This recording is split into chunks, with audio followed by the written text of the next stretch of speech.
Shalom semuanya. Ya, pagi hari ini saya bersyukur.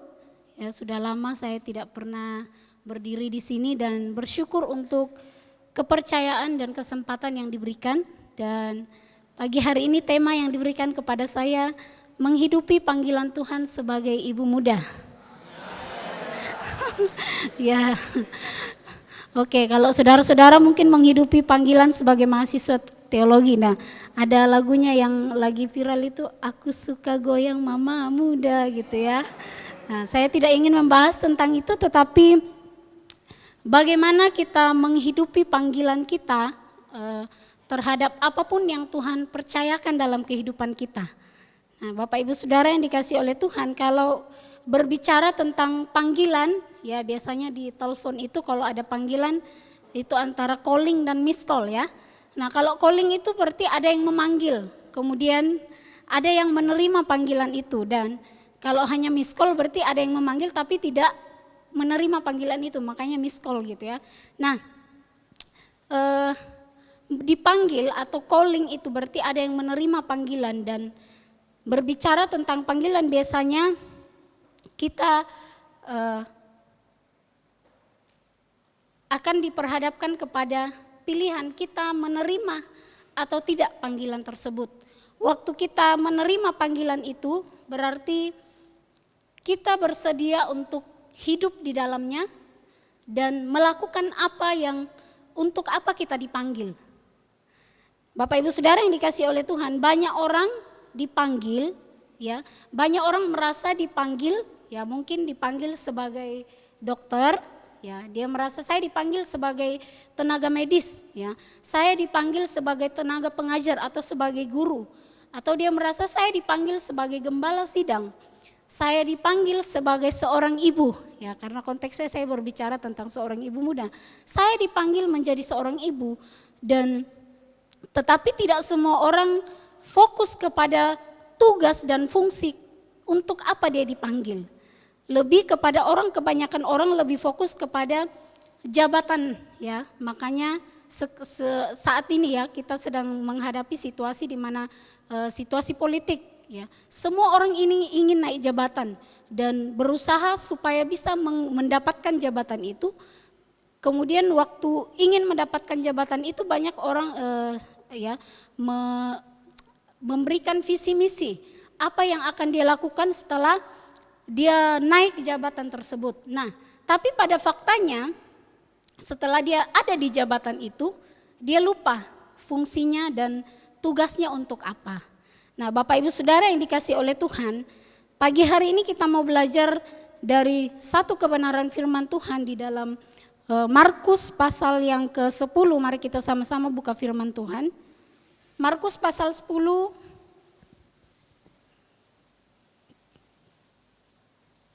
ayat 43 sampai 45. Nanti ayat 43 dibacakan oleh kaum pria.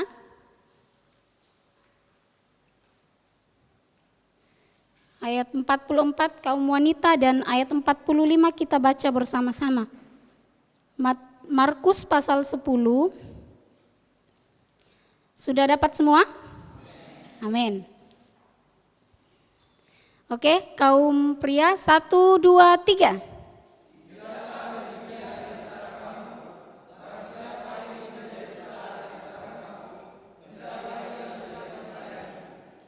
Dan barang siapa ingin menjadi yang terkemuka di antara kamu, hendaklah ia menjadi hamba. Ayat 45 sama-sama, 1, 2, 3. Karena anak manusia juga datang bukan untuk dilayani, melainkan untuk melayani dan untuk memberikan nyawanya menjadi tebusan. Amin. Ya, Bapak Ibu Saudara yang dikasihi oleh Tuhan, ayat 43 sampai 45 ini di mana Yesus mengatakan kepada Yakobus dan Yohanes ya, dilatar belakangi oleh karena Yakobus dan Yohanes yang meminta jabatan untuk berada di sebelah kiri dan kanan Yesus. Kalau kita membaca dari ayat sebelum-sebelumnya di ayat 30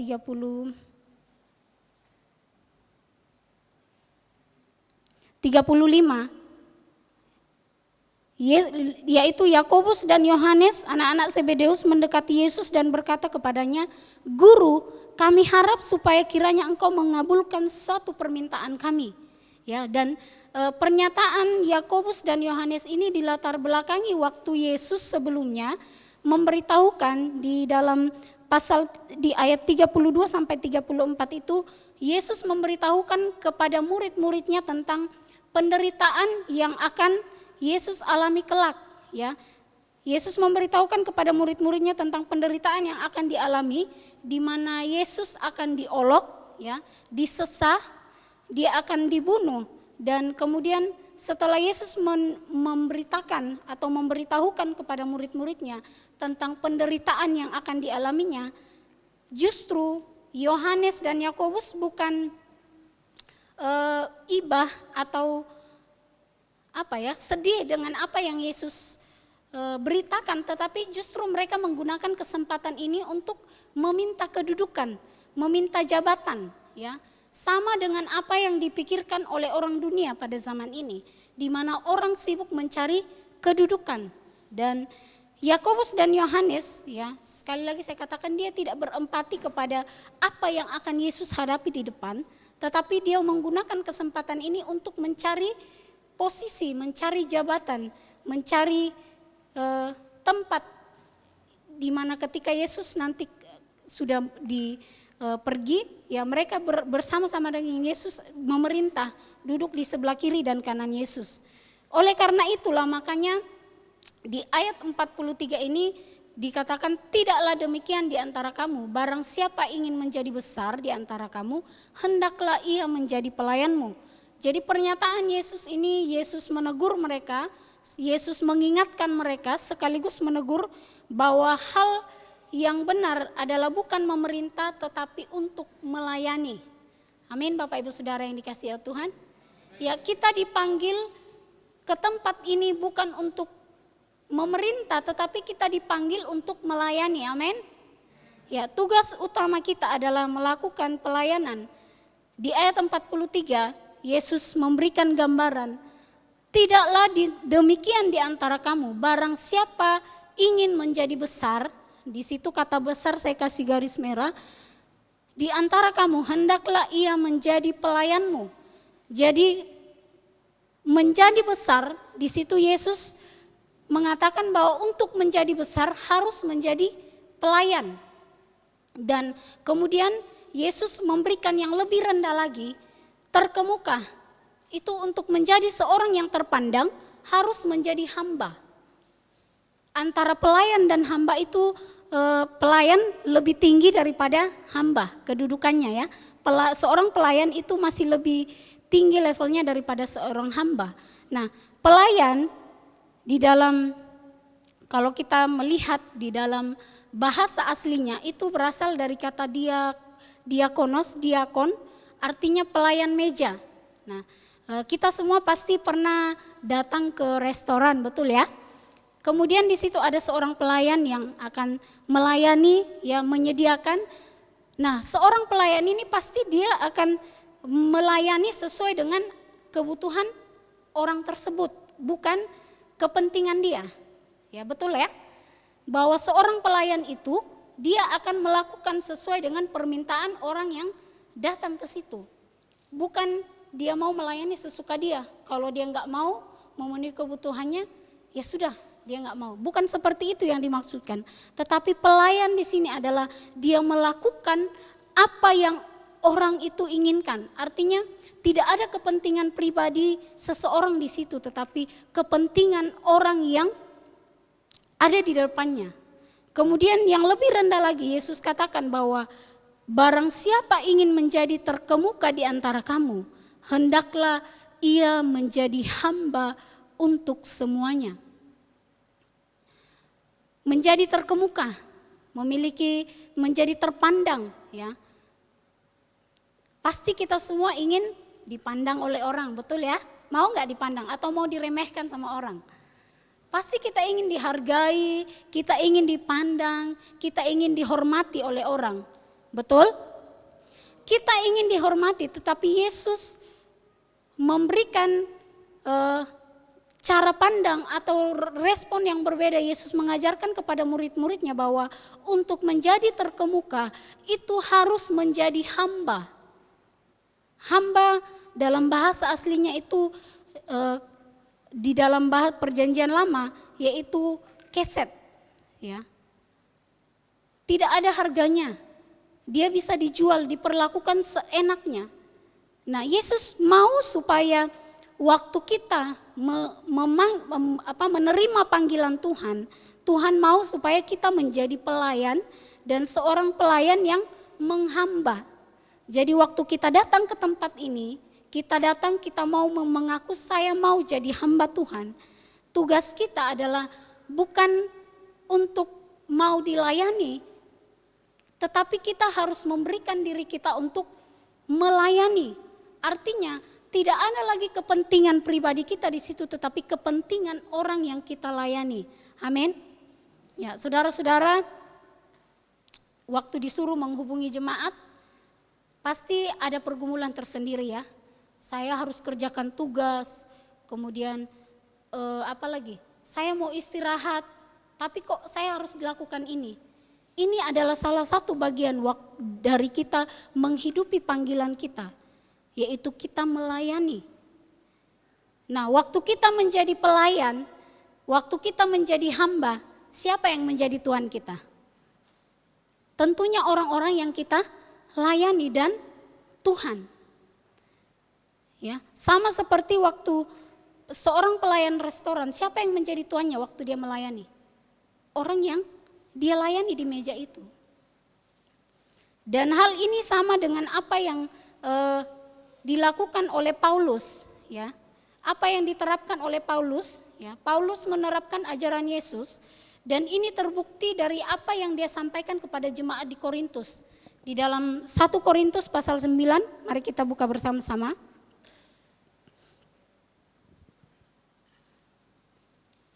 1 Korintus pasal 9 ayat 19.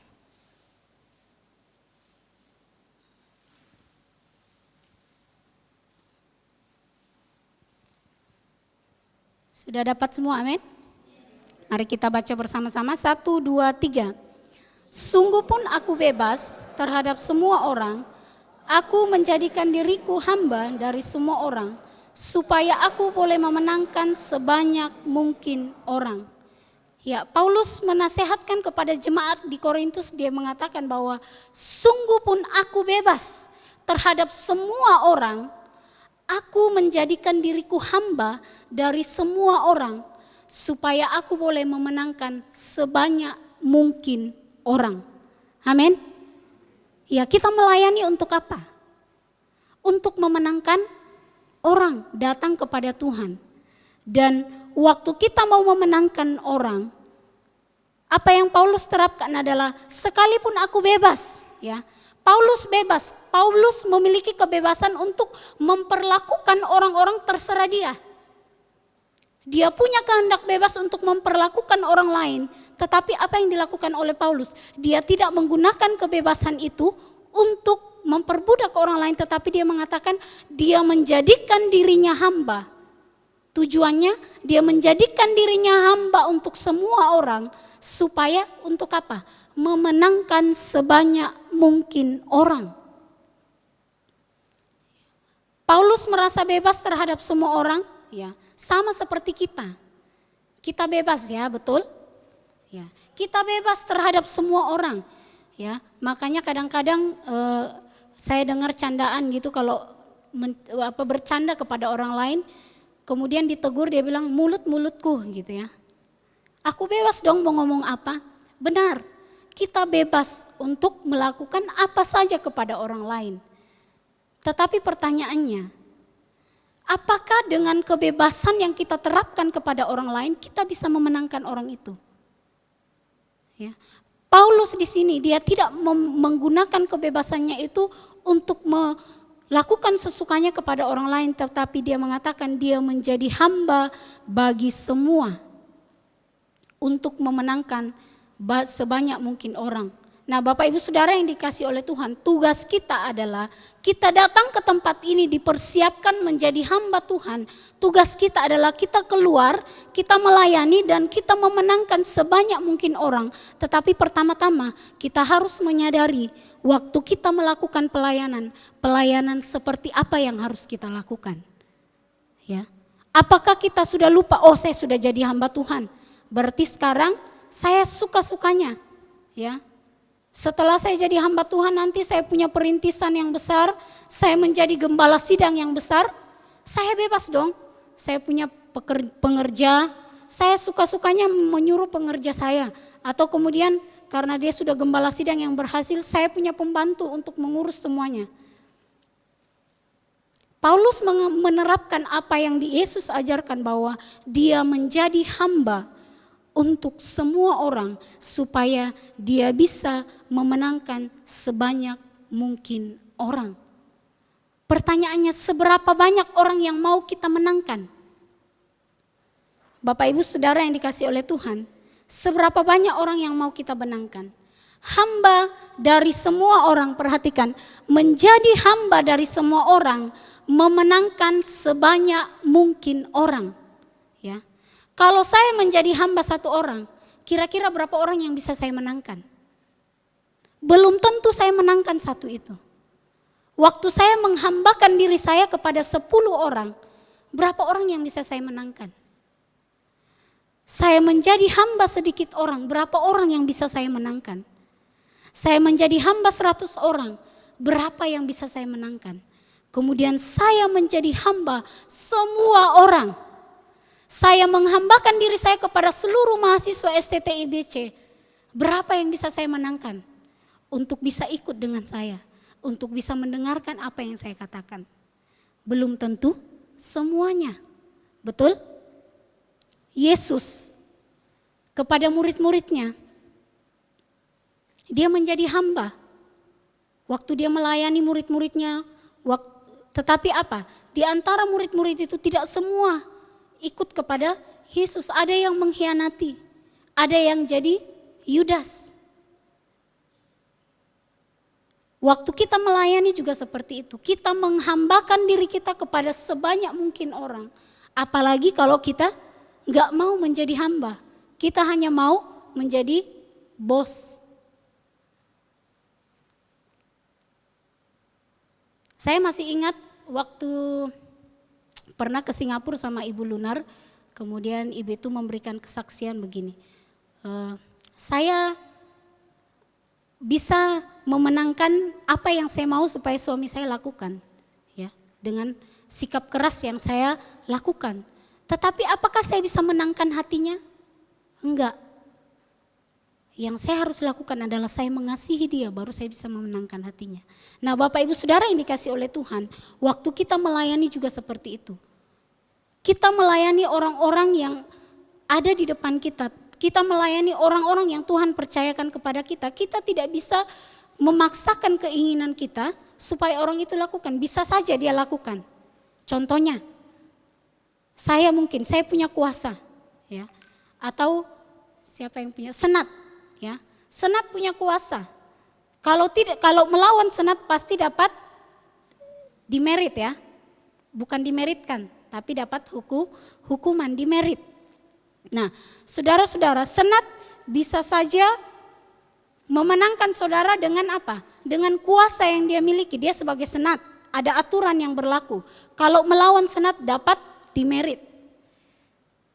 Tapi apakah saudara, ketundukan saudara itu didasari karena saudara benar-benar tunduk kepada senat atau hanya karena takut kepada aturan yang berlaku? Nah, ini yang terjadi waktu kita melayani dengan tidak sebagai seorang hamba, ya. Kita tidak menjadikan diri kita hamba. Kita tidak menjadikan diri kita budak, kita tidak mau melakukan yang terbaik bagi orang lain. Pertanyaannya, apakah kita bisa memenangkan orang itu? Belum tentu. Paulus mengatakan, aku menjadi hamba dari semua orang, tapi hanya memenangkan sebanyak mungkin orang. Kuncinya adalah waktu kita mau memenangkan sebanyak mungkin orang, kita harus menjadi hamba bagi orang itu. Amin. Mau menjadi hamba? Menjadi hamba itu melakukan apa saja, tidak pilih-pilih pelayanan. Ya, nanti kalau sudah lulus dari STT/IBC, saya nggak mau lagi cuci-cuci kamar mandi. Ya, itu bukan tugas saya lagi. Tugas saya hanya berdiri di mimbar dan khotbah. No. Kalau kita keluar dengan pola pikir yang seperti itu, kita tidak akan bisa memenangkan orang lain. Kalau kita keluar dengan kita memiliki pola pikir, saya waktu keluar nanti saya mau jadi bos, saya mau jadi terkenal, saya mau melakukan pelayanan yang besar, tapi kita tidak memiliki hati seorang pelayan, hati seorang hamba, maka itu nihil, tidak akan menghasilkan apa-apa. Percayalah. Paulus menasihatkan kepada jemaat di Korintus menjadi hamba bagi semua orang, itu hanya memenangkan sebanyak mungkin orang. Oleh sebab itu di ayat 45 Yesus mengatakan, karena anak manusia juga datang bukan untuk dilayani, melainkan untuk melayani dan untuk memberikan nyawanya menjadi tebusan bagi banyak orang. Sekali lagi kata melayani di sini dari kata diakon, ya. Melayani, servant, melakukan pelayanan untuk kepentingan orang lain. Jadi waktu kita melayani bukan lagi kepentingan kita, bukan lagi keinginan kita, tetapi kepentingan orang lain. Yesus memberikan teladan. Yesus adalah Tuhan, dia datang ke dunia bukan untuk dilayani, seharusnya dia dilayani ya, karena dia Tuhan. Tetapi dia memberikan teladan kepada kita, kepada murid-muridnya bahwa dia datang untuk melayani, melakukan pelayanan.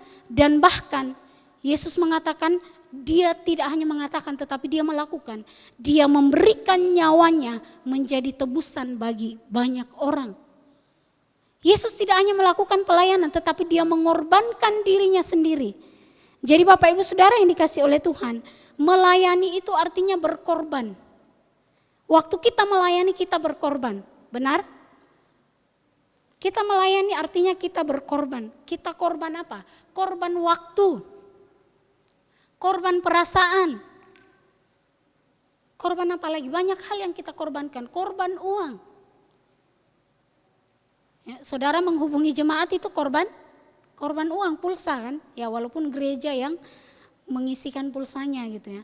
Tetapi korban apa di situ? Korban waktu, korban perasaan. Saudara harus mendengarkan ya.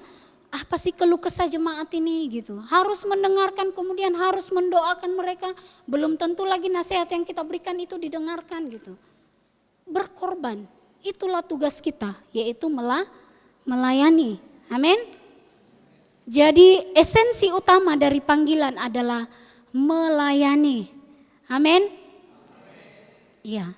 Pertanyaannya adalah waktu kita datang ke tempat ini, waktu kita duduk di dalam ruangan ini, apakah hati kita sudah benar untuk apa saya datang ke tempat ini? Ya.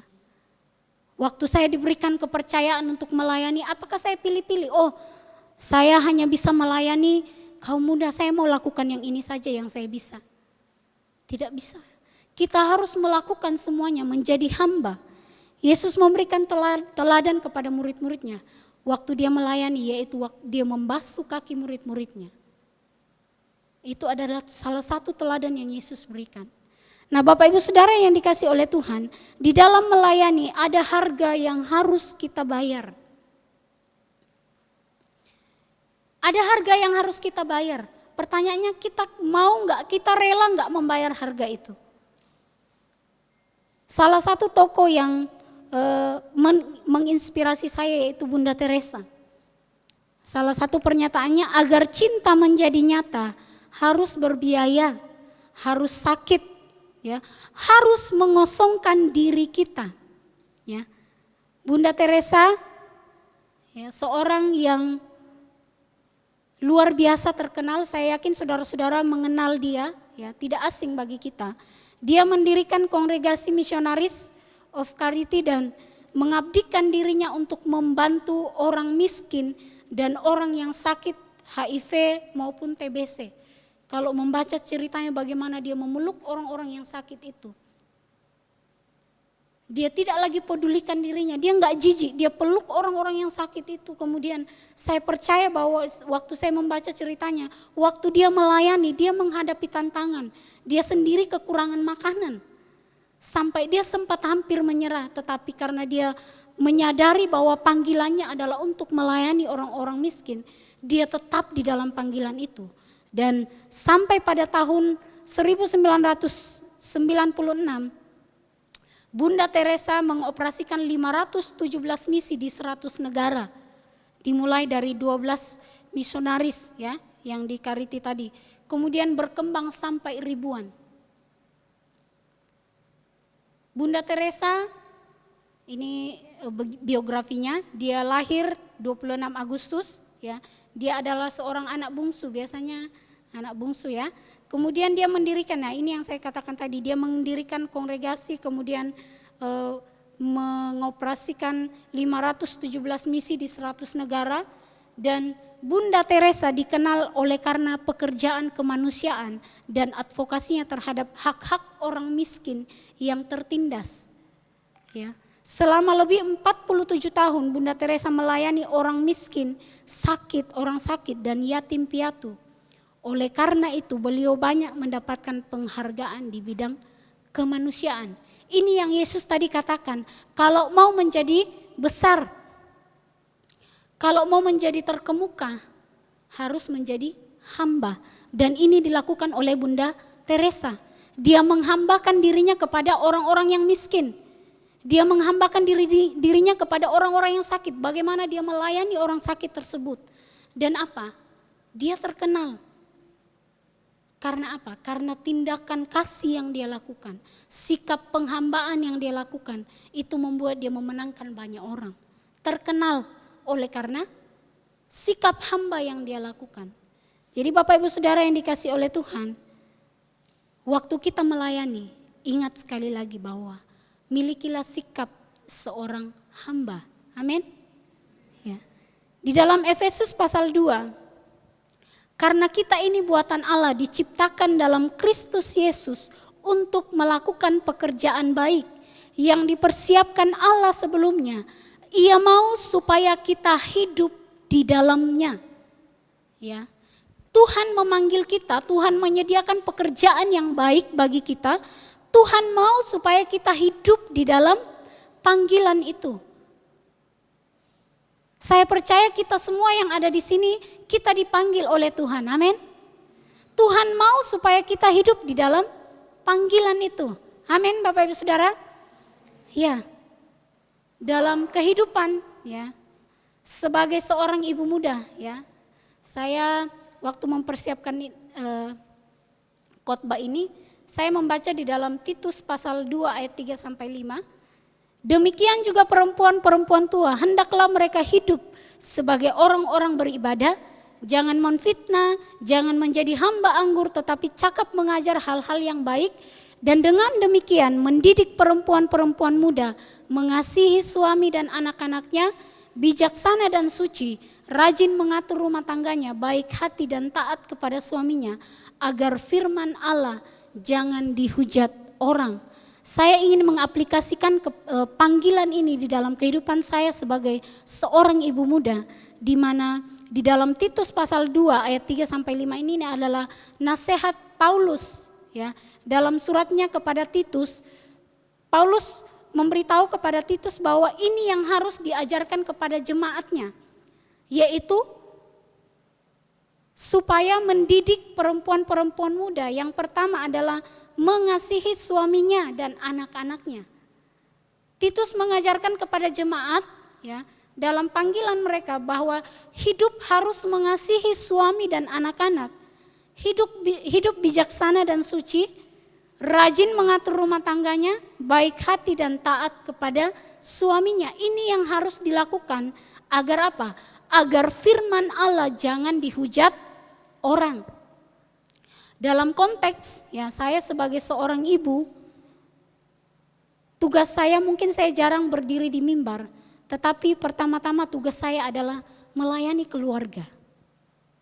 Saya harus melayani keluarga. Nah, saudara-saudara, waktu awal saya menikah, ya, masih banyak teman-teman di sini yang kenal saya, ya. Sebelum saya menikah gitu ya, saya jadi mahasiswa dulu. Saya orangnya perfeksionis, ya. Kemudian apa yang saya mau itu yang orang harus lakukan. Jadi waktu saya menikah sama Pak Domu, awal-awal itu kalau salah satu contohnya adalah waktu saya cuci pakaian harus sesuai yang saya mau. Kalau nggak sesuai saya akan marah, gitu ya. Kemudian kalau sampai ke rumah barang itu harus diletakkan tepat pada tempatnya. Kalau nggak saya akan merepet sepanjang ini. Dan itu terjadi ya awal-awal pernikahan gitu ya. Itu terjadi. Kalau Pak Domu bantu saya nyuci, ya saya bersyukur saya punya suami yang baik, ya baik hati gitu ya. Mau menolong saya nyuci. Tapi karena dalam diri saya harus seperti yang saya mau gitu ya. Jadi kalau pakaian itu dijemur kemudian nggak diperas benar-benar kemudian nggak dibalik, saya akan marah semarah-marahnya. Tapi saya nggak kasih tahu dia apa alasannya saya marah. Jadi saya hanya ngomel, jangan dikerjakan, saya nggak mau gitu. Jadi Pak Domu bingung gitu ya. Pak Domu bingung. Saya sudah bantu kok, bukannya berterima kasih malah marah-marah gitu ya. Masak juga begitu, kalau Pak Domu bantu kemudian susun piring harus sesuai dengan apa yang saya mau, kalau enggak saya marah sekali. Nah kemudian berlanjut beberapa bulan kemudian akhirnya satu kali mungkin Pak Domu sudah bingung, dia bilang begini kepada saya. Dia nyindir saya merenungkan sepanjang malam ya, saya nggak tahu apakah dia tidur apa nggak tidur memikirkan, karena setiap kali dia lakukan sesuatu saya selalu komplain gitu ya. Akhirnya dia bilang begini, yang saya renungkan begini ya Mi, kalau orang menuntut sesuai hanya dengan keinginannya, berarti orang itu harus melakukan dengan sendirinya. Jadi nggak perlu bantuan orang lain.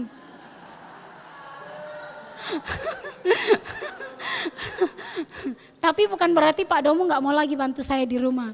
Ya, akhirnya saya mulai menyadari begini, bahwa seperti firman Tuhan tadi, waktu saya mau memenangkan banyak orang, saya tidak bisa mempertahankan ego saya supaya orang itu berubah seperti yang saya mau. Pertama-tama adalah saya yang harus berubah, betul? Saya yang harus berubah. Akhirnya saya mengubah cara saya. Jadi kalau Pak Domu jemur pakaian sekarang saya kasih tahu, Pi harus dibalik loh begini. Walaupun kadang-kadang dia masih kadang lupa, saya nggak tahu dia lupa atau karena apa. Saya berusaha menekan diri saya untuk tidak ngomel, ya tidak lagi marah-marah. Walaupun dia lakukan, tapi saya yakin dia lakukan karena terpaksa. Saya nggak mau hal itu terjadi. Ya, saya mau suami saya menolong saya, suami saya melakukan itu karena dia melakukan dengan tulus hati. Ya, jadi saya belajar untuk menghargai apa yang dia lakukan. Nah saudara-saudara, dalam pelayanan itu yang saya katakan tadi, bahwa kita tidak bisa memaksakan diri kita supaya orang lain melakukan sesuai yang kita mau. Kita yang harus menghambakan diri kita yang harus mau melayani. Apalagi tugas saya harus mengasihi suami, mengasihi anak-anak, bertambah ketika anak saya lahir ya. Saya kadang-kadang pagi-pagi itu masih malas untuk bangun. Tapi karena ada tanggung jawab ya. Saya punya anak, saya punya suami, otomatis saya harus bangun masak. Ya bisa saja kan, sudahlah beli aja gitu. Tapi apakah itu yang dikehendaki Tuhan di dalam kehidupan saya sebagai seorang ibu? Bukan itu yang Tuhan mau. Tuhan mau adalah waktu saya merindukan menjadi seorang istri, Tuhan mau supaya saya menjalankan tanggung jawab saya sebagai seorang istri, yaitu apa? Mengurus rumah tangga. Ya, kadang-kadang saya pernah lihat ada ibu-ibu pengen punya anak, tapi setelah dia punya anak dia nggak mengurus anaknya. Dia sibuk ngurus dirinya sendiri. Saya harap nanti ibu-ibu muda yang akan jadi ibu ya. Kemarin Tika bilang, Kak kasih tips dong gimana jadi ibu. Ya, nanti kalau saudara-saudara jangan jadi ibu yang malas. Ya. Suami-suami ya, bapak-bapak di sini yang mau cari istri, carilah istri yang rajin. Amin. Ya, cari istri yang bijaksana ya, yang rajin mengatur rumah tangganya, baik dan taat kepada suaminya. Amin. Ya, saya juga orangnya dominan Bapak Ibu Saudara. Ya, saya dominan. Kemudian saya nikah dengan suku lain, orang Batak. Jadi waktu saya masuk ke pernikahan, kadang banyak bentrok oleh karena sikap dominan yang saya pertahankan. Akhirnya dari situ saya belajar bahwa waktu saya melayani, keluarga saya inilah jemaat pertama yang harus saya layani. Di mana saya harus menurunkan ego saya. Saya harus menurunkan ego saya nggak boleh mempertahankan sikap dominan saya. Waktu saya berdebat dengan suami saya harus saya yang menang, nggak bisa. Ya, harus merendahkan diri supaya semuanya baik-baik. Amin. Ya, mengurus anak. Kadang-kadang capek gitu ya, banyak kerjaan, kemudian harus bangun lagi tengah malam, anak rewel. Harus saya lakukan karena itu adalah bagian dari pelayanan yang harus saya lakukan. Jadi Bapak Ibu Saudara yang dikasih oleh Tuhan, masih banyak lagi hal yang harus saya lakukan di dalam kehidupan keluarga sebagai seorang ibu muda. Saya punya ego karena saya masih muda ya. Pasti punya ego sendiri. Tetapi waktu kita menjalani kehidupan kita, menjalani panggilan kita, panggilan saya sebagai seorang ibu muda, saya harus melayani dan menghambakan diri saya kepada siapa? Kepada suami, kepada anak, kepada keluarga saya. Supaya saya bisa memenangkan mereka. Amin. Bapak Ibu Saudara yang dikasih oleh Tuhan, sebagai penutup, ini yang harus kita ingat. Panggilan kita adalah melayani, ya. Apapun posisi kita, dimanapun kita berada, ya. Tugas utama kita adalah melakukan pelayanan. Enggak bisa kita bilang saya capek, ya. Saya capek. Anak saya tunggu dulu lah, jangan dulu saya urus, saya lagi capek gitu. Saya enggak bisa seperti itu saudara-saudara. Tugas kita adalah melayani, kita menghambakan diri kita kepada orang yang kita layani.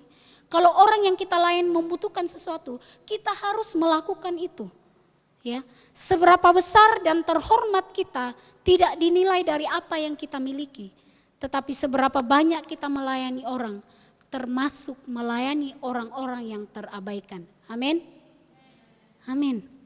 Bapak Ibu Saudara yang dikasih oleh Tuhan, kiranya ini menjadi perenungan bagi kita bahwa tugas utama kita dipanggil adalah untuk melayani dan melayani sebagai seorang hamba. Amin Bapak Ibu Saudara yang dikasih oleh Tuhan. Mari kita merenungkan kebenaran firman Tuhan ini.